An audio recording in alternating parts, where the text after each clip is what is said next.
My ex-BF 24 male of 6 months cheated on me 25 female on Valentine's Day, while I was a foot away from him sleeping in our bed. Hello, all.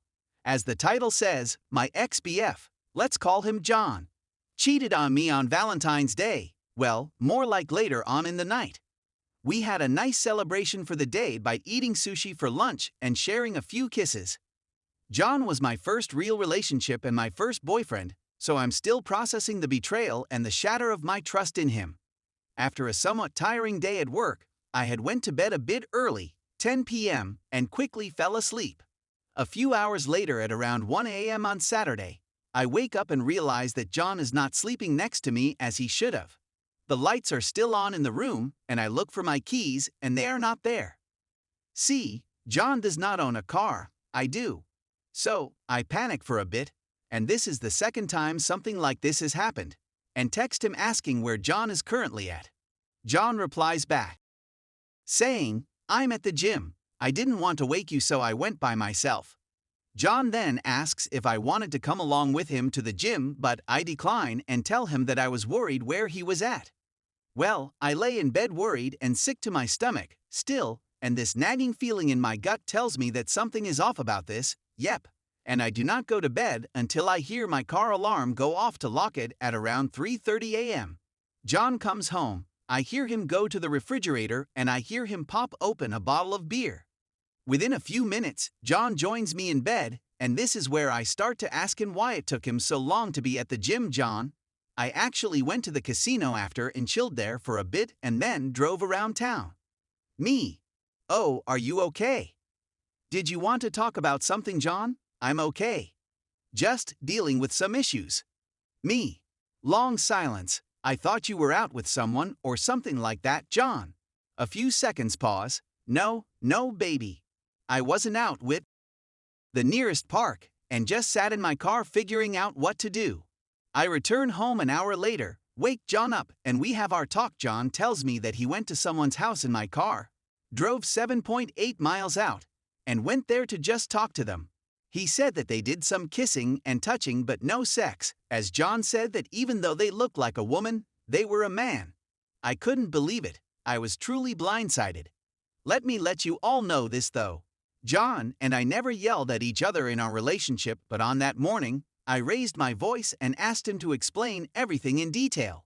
Long story short, John tells me that the reason why he cheated on me was because A. Las Vegas is a city that is over-sexualized, and being around in that environment triggered him, and B. He said effing it after sitting there and conversing with the person whose house he drove to in my car.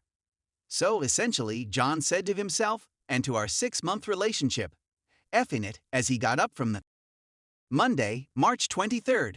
I've also been seeing a psychologist to get through the trauma. Unfortunately, I messed up by still meeting up with him before he went back to Seattle to be with his family. How days after I broke up with him, he went to a party and had with one his friend's friend. John quickly moved on, and like a fool, I still thought I could salvage something of our short-lived relationship because I still had some shade of the rose-tinted glasses still on. The one thing that he asked of me is if we could still be friends, and it shattered me. How could he ask that of me? Thinking that we could gloss over the fact that he emotionally and physically cheated on me.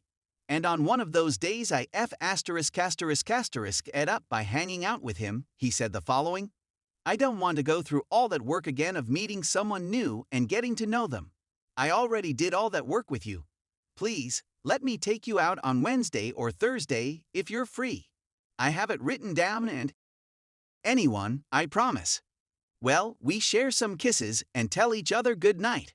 At 5 a.m., John's alarm clock goes off. See, John used to work a Monday through Saturday shift, but since late January 2020, he has had his Saturdays off. I wake up due to the alarm and see that John hasn't been disturbed by it.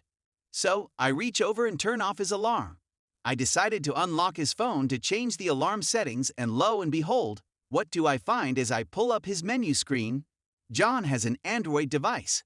2 apps, Hot or Not and Joyride. I laid there, frozen, as I wondered why he had these 2 apps on his phone. I do some digging onto his recent windows. He has a Chrome tab open to a Redheads Text Me profile, I'm assuming not familiar with it, and he has Google Maps open to an address that I will never forget.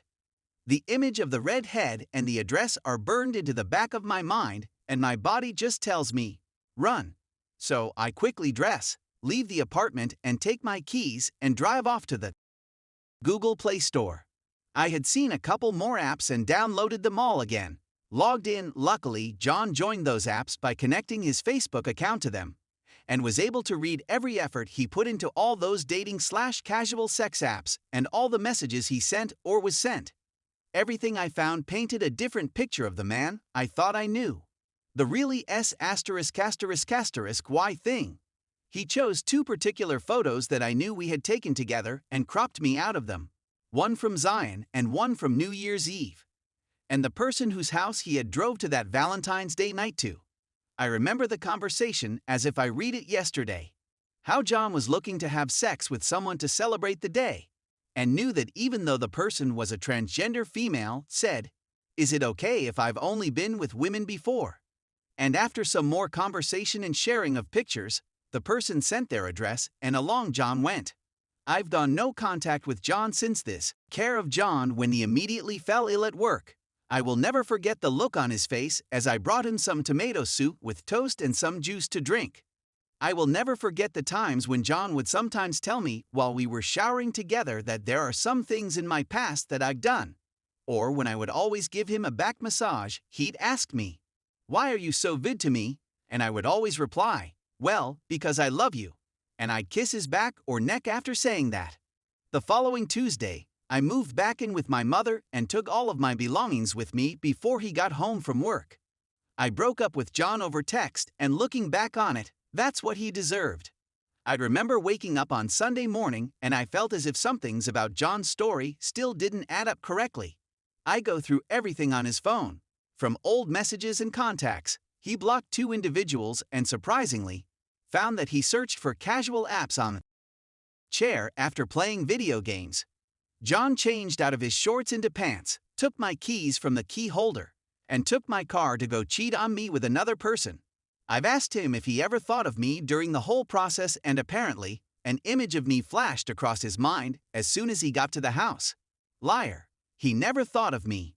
I had went to Seattle with him for his family's Christmas party, met his immediate family, and met his darling niece and nephew who are just both a wonder to behold.